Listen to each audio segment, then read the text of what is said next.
Oye, Jesús, hago hincapié y les hago hincapié de los resultados del coronavirus porque el coronavirus y el desempeño de los gobiernos está sirviendo como una arma, ya sea intencional o sin intención, de inconformidad y descontento de los pueblos. Más allá de si se mueren o no se mueren, en todos los países que he visitado repiten lo mismo.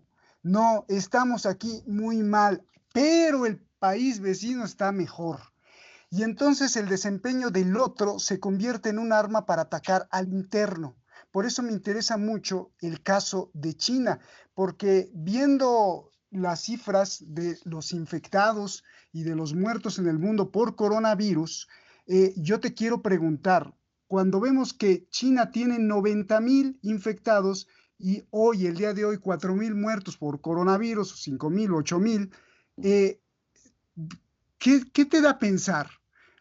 Yo creo que solo hay de dos sopas, ¿no? O que los chinos y el gobierno chino son los suprainteligentes del mundo y todos los demás, españoles, estadounidenses, iraníes, mexicanos, son una verdadera, pues son los tontos, ¿no? Porque se infectaron, están muriendo exponencialmente mucho más que el país más poblado del mundo. Mm.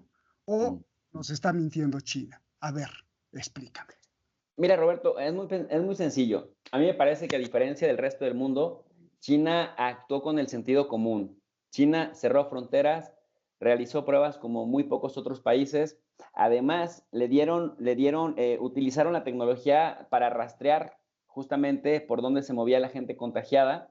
Recuerdo esta última vez, esta segunda amenaza de brote en Pekín, en este mercado de mariscos, en donde llegó, de acuerdo a lo que dijeron las fuentes oficiales, salmón infectado desde Francia, y que se pusieron inmediatamente a buscar a todas las personas que habían visitado ese mercado de mariscos, y de pronto desplegaron una capacidad de 90,000 pruebas rápidas, de tal suerte que rápido pudieron controlar por lo menos identificar en dónde estaba el problema. Se volcaron con los medios de comunicación para pedirle a la gente que había visitado ese día al mercado de mariscos a que se quedaran en sus casas, aislándose, guardando la cuarentena, y han sido muy estrictos, han sido demasiado estrictos. No les ha temblado la mano a las críticas de las organizaciones pro derechos humanos occidentales, en cuanto a que si no deja salir a la gente de sus casas, en cuanto a que si en cuarentenas a turistas que van ingresando en un hotel les viola sus derechos, su libertad de tránsito, etcétera.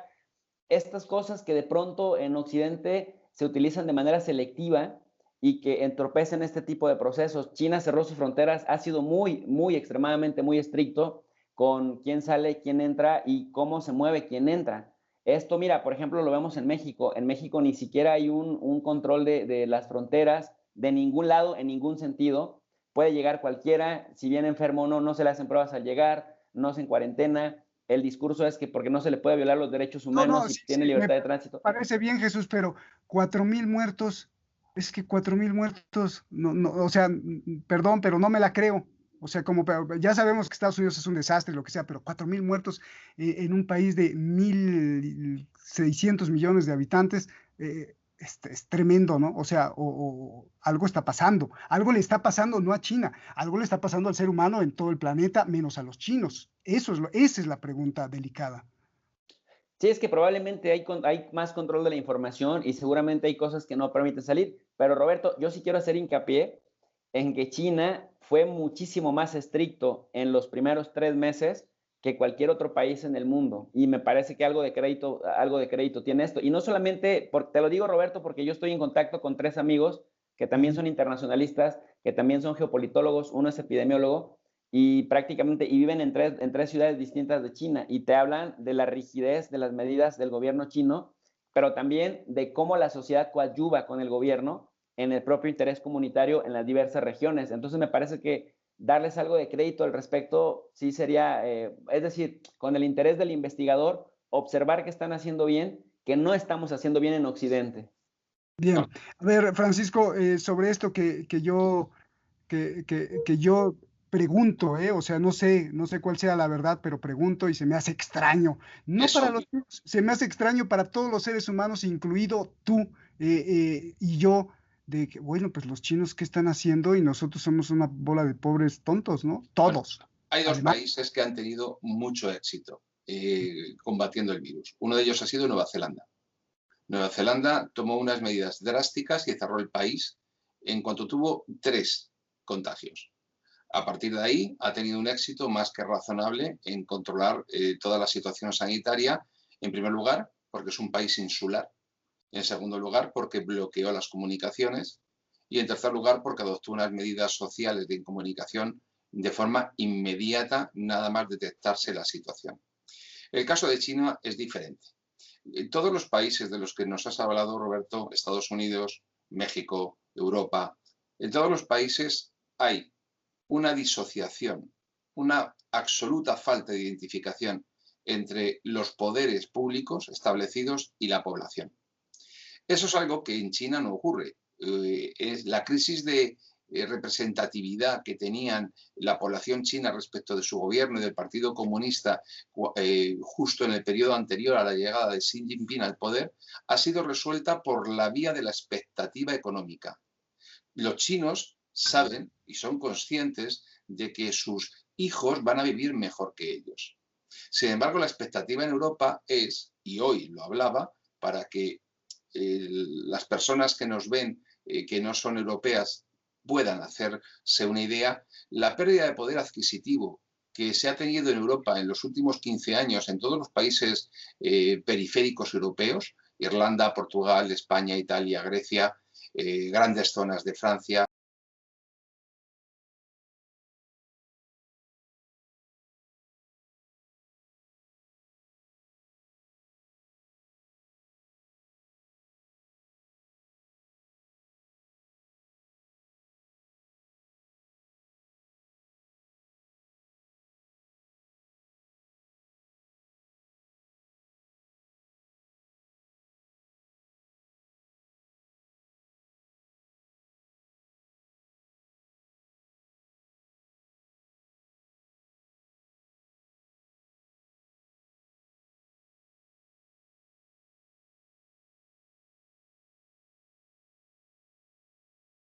Los salarios han perdido un 15%.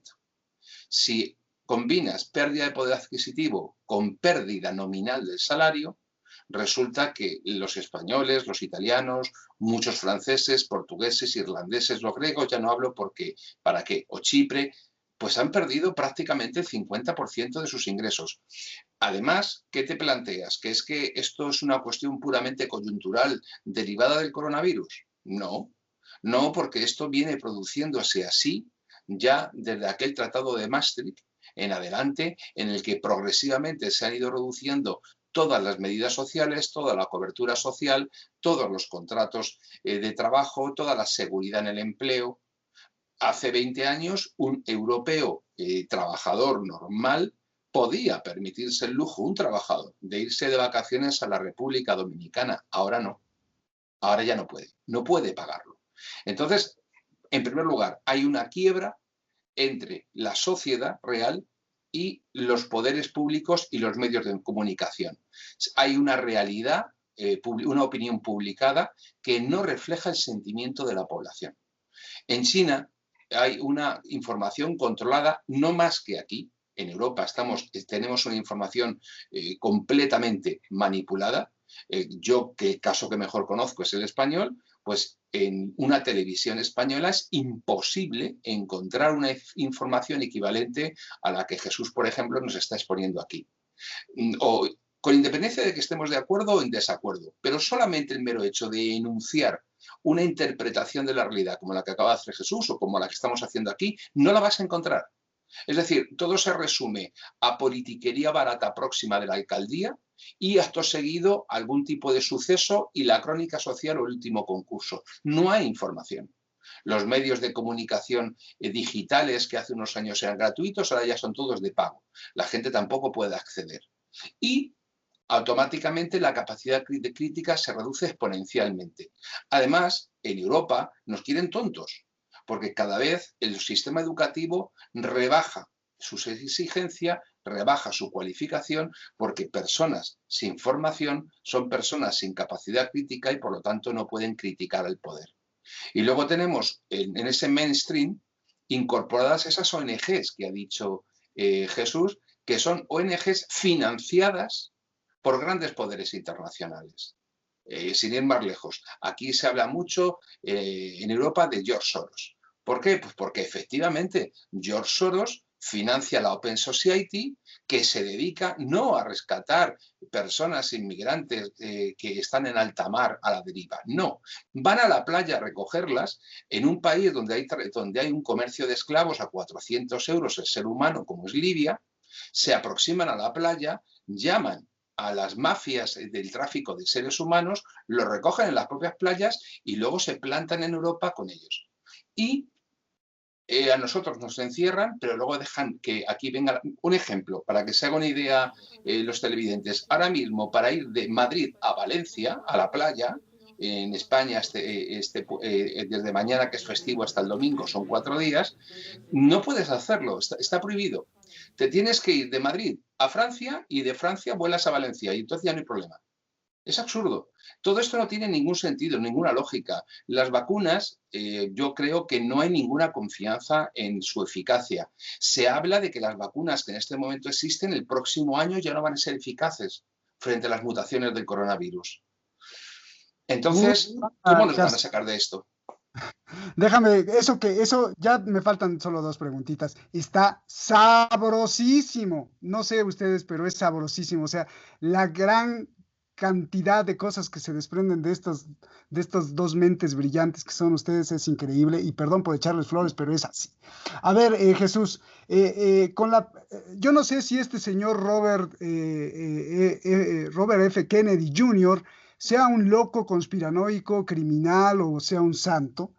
Pero a mí lo que me importa es el fenómeno. Lo expulsaron de Instagram porque pues se está cuestionando. Y entonces yo te pregunto, con la política de censura y de expulsar de las redes sociales, que hoy las redes sociales son la esencia de la comunicación humana, usando estas reglas, yo creo que si Galileo existiera hoy, ya lo hubieran colgado varias veces. O sea, te pregunto, nadie tiene derecho a cuestionar ni a discernir sobre las vacunas, el coronavirus, bla, bla, bla, bla. No, ciertamente sí, querido Roberto. Pero yo recuerdo, de hecho me acaban de publicar un artículo en la Universidad Autónoma de San Luis Potosí en México, una universidad respetada, acerca de un estudio que hago con unos compañeros de la Sun Yat-sen University allá en Zhuhai de China. Hicimos una copublicación sobre los efectos del gran confinamiento en la economía y también en la reconfiguración política mundial. Y algunas de las cosas que utilicé para documentarme, pues son los reportes directos de la Organización Mundial de la Salud. Y Roberto, es impresionante cuando haces una especie como de historiografía, como desde 1918, como después también con las crisis epidémicas en Canadá, en Hong Kong, en la misma China, en África con el ébola, te encuentras a la par, querido Roberto, de las cosas cotidianas, de los daños y de los avances de las pandemias o de las epidemias antes de que se conviertan en pandemias, una guerra de información que a veces es conspiranoica, que se convierte en infodemia. Entonces, parte de lo que viene advirtiendo la Organización Mundial de la Salud desde los años 50 es que a la par del daño que genera por sí sola la enfermedad, hay otro daño muy tremendo que ocasiona la infodemia, porque entonces genera nerviosismo y miedo de que la gente no quiera atender las instrucciones de la autoridad sanitaria. Y eso también pues dificulta bastante el hecho de que el gobierno da una directriz o da una indicación o viene un proceso de vacunación o viene un proceso de circunstancias que puedan favorecer a la población para hacerle frente a la pandemia. Y esto lo advierte la Organización Mundial de la Salud. Dice, pero la infodemia se convierte en el otro significativo a derrotar en la pandemia, más allá de la pandemia por sí misma. Entonces, yo creo que sí es importantísimo que se cuestionen los métodos, que se critiquen las soluciones o las propuestas de solución, pero creo que parte de la estrategia preventiva está siendo el combate a la infodemia, que hay bastante. Sí, pero aquí viene otro problema. La física newtoniana no explica, es más al revés, contradice muchos fenómenos cuando aparece Einstein. Entonces, imagínate, o sea, todos esos grandes avances estaríamos yendo hacia una dictadura por proteger precisamente la infodemia, estaríamos yendo a una dictadura en donde pues solamente elige la ciencia que debe ser pues los grandes poderes. Y sobre esto te quiero preguntar la última, Francisco. A ver, hay 2 millones, casi 3 millones, digamos, de muertos de coronavirus en año y medio de brote. Digamos 3 millones, que me estoy pasando las cifras oficiales. El porcentaje, Francisco, y también Jesús, es muy inferior, pero muy inferior a las muertes que se pueden prevenir. Por ejemplo, prohibiendo sodas con azúcar, alimentos chatarra, harinas no saludables, botanos. Hablo de diabetes, de colesterol, de cardiopatías. ¿Por qué? Mi pregunta es, ¿por qué ahí sí no hacen el mismo esfuerzo para proteger a la población? Francisco. Bueno, para empezar, lo de los 3 millones, vamos a decir que, bueno, que sí, que podemos decir 3 o podemos decir 4 o podemos decir 2,5, porque realmente los muertos que ha tenido China no lo sabe nadie. Al principio, durante los meses previos al reconocimiento de la existencia de un virus que tenía potencialidad letal en un momento determinado, nunca ha habido un dato real. Y evidentemente, entre 1.700 millones de habitantes, 4.000 muertos son los que se han muerto solo al bajar la escalera de su casa al tropezarse. Es decir, no se lo cree nadie. Han tenido... Jesús sí se lo cree.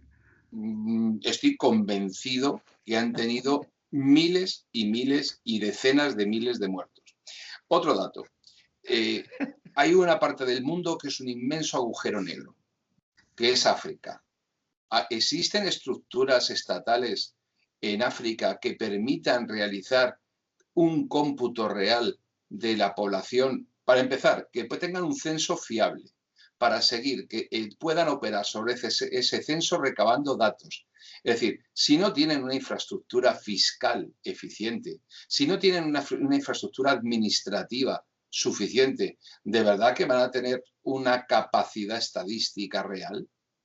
¿O no tienen ni idea de cuánta gente hay muerta, infectada o en qué condiciones en África? En América del Norte, México. México es uno de los países más desarrollados de toda América hispana, pero tiene un sistema sanitario y un sistema social muy débil. ¿Verdaderamente hay una capacidad de control y se ha llevado a efecto esa capacidad de control sobre el conjunto de la población para saber cuántos infectados hay, dónde se encuentran, en qué estado y cuántos han muerto? Porque a mí la solución que dio López Obrador cuando le preguntaron que empezaba la pandemia y llegaban las primeras noticias de sacarse la medallita de la Virgen de Guadalupe y decir que esa era la mejor protección, no me la creo. Vayamos a otros lugares. Vamos a bajar por toda América Central. Guatemala, Costa Rica, Honduras, El Salvador. Tenemos ahí infraestructuras estatales que permitan verificar la realidad. Colombia. ¿De verdad que en Colombia existe? De la historia de la humanidad. Venezuela, Nunca Perú, antes se ha hecho Bolivia, nada a esta escala. Brasil. Las preguntas Es se decir, acumulan. la realidad de ¿Cómo los se números impone de la un pandemia no aislamiento lo a sabe este nadie nivel? ¿Es a día eficaz? de hoy. ¿Y Nadie. cuánto lo podrá soportar El la alcance que población? tiene, tampoco. Las mutaciones que se puedan estar produciendo, se tienen noticia de aquellas que llegan a los países más desarrollados donde las detectan y entonces alertan sobre ellas. Pero las que no han Entonces ya llegado... estamos en una contradicción, Francisco, porque justamente los datos que se manejan de la Organización Mundial de la Salud son los mismos que te dicen, oiga, pues no cuestione que las vacunas son eficaces cuando su propia información, como lo estás diciendo, pues es súper cuestionable. Pero es que aquí yo entiendo que lo que están haciendo es inventarse en tiempo récord una cosa parecida a una vacuna, que no sé si exactamente merecería ese nombre, para ver si funciona. Y hay cosas en las que está funcionando. Las personas que han tenido un síndrome de COVID persistente, resulta que tras vacunarles con AstraZeneca, que hay que tener talento, resulta que mejoran. Es decir, en este momento se han inventado, como en aquellas películas de Hollywood del oeste, en el que llegaba un tipo con una carreta que tenía un frasco que servía como crecepelo para curarte en los callos de los pies, el ardor de estómago y por último para utilizarlo también como linimento para las durezas de los codos. Es decir, aquel linimento servía para todo. Y esto yo creo que ha pasado lo mismo. Yo cuando empezó toda la pandemia, las personas que me conozcan de otras intervenciones en el programa recordarán muchas de mis opiniones. Yo dije, vamos a ver, lo que hagan en Israel lo voy a hacer yo. ¿Ah, sí? Claro, porque Pero vamos sí a ver, otra cosa no serán, pero listos más que el hambre. Y ellos no, vamos a ver, si la vacuna de Pfizer fuese un microchip que Bill Gates se ha inventado para convertirnos en reptilianos sobre una tierra plana, ellos no se la ponen. Por lo tanto, si en Tel Aviv a ellos se la han puesto y a los palestinos les han dejado con el crecepelo de la película del oeste, yo también quiero ponerme eso. ¿Vale? No sé lo que es, ni me interesa, pero me lo quiero poner. Ahora bien, si yo veo que en Tel Aviv, en Hebrón y en Belén, ellos, los colonos, no se lo ponen, yo tampoco. Eso lo tengo cristalino. Yo tampoco. Es decir, esta es la teoría. Manda. Y hay que saber dónde está uno. Genial, genial. Ya nos vamos, Jesús. La cereza del pastel, tu conclusión rapidilla y nos vamos. Sí, bueno, estoy nuevamente de acuerdo con el compañero Francisco. Yo secundaría esa misma actitud porque hay que ver qué sucede allá, que es el referente. Mira, me quedo con esta conclusión. Esto que dice Francisco me parece muy interesante. Estados Unidos no tiene el nivel de penetración ni de influencia en las decisiones israelíes que Israel tiene en Washington. Por lo tanto, ver lo que hacen en un lugar y en otro es muy importante para saber hacia dónde se va a orientar el mundo. Y por otro lado, Roberto, creo que la vacunación tan rápida, tan expedita, obedece primero a la acumulación de estudios sobre cómo opera el cuerpo humano, ya que venimos estudiando las pandemias desde hace siglos. Pero la clave o la diferencia es que a esta sí se le invirtió muchísimo dinero porque esta, por el nivel de interpenetración, interconexión, interdependencia, afectó económicamente a las élites. Y tú sabes que ni la justicia es tan expedita cuando se trata de hacerle justicia a las élites. En temas de salud no fuera tan rápida una vacuna como no lo han sido otras cuando no afecta a las élites. Las enfermedades para gente de estrato social bajo pueden estar ahí, pueden ir goteando las inversiones para esas vacunas, pero como esta en particular afectó el comercio mundial, afectó el crecimiento económico de Japón, de la Unión Europea, de Estados Unidos, de la misma China, de la India, entonces ahí sí se volcaron los millones de dólares de gobiernos y de empresas transnacionales para sacar esto, que también es cierto lo que dice Francisco, puede que sea un experimento de vacuna, pero lo que sí se está viendo es que está aligerando el tema de la gravedad de la enfermedad y está bajando poco a poco, paulatinamente, la mortalidad. Entonces, me quedo con estos matices, Roberto. Muchas gracias por la invitación y a la orden siempre. Hasta luego, Francisco. Pues muchísimas gracias. Yo no sé ustedes, pero de verdad está increíble. Tenemos tiempo, 1 hora, nos echamos, se nos fue rapidísimo. Solo faltó el cafecito, una copita ahí de vino y salud. Salud por la conciencia y el conocimiento, aunque a veces discrepemos o tengamos conocimientos opuestos o reflexiones opuestas. Muchas gracias, Jesús. Francisco, es verdaderamente un gran placer. Y muchas gracias a usted, como estaba diciendo, este fue un programazo. Por favor, recomiéndelo y si no, se toma su cafecito, su vinito y otra vez lo repite y pausa. Por favor, yo le pido que pause y mándenos las preguntas. Muchas gracias, soy Roberto Lamadrid y esto Detrás de la Razón. Nos vemos.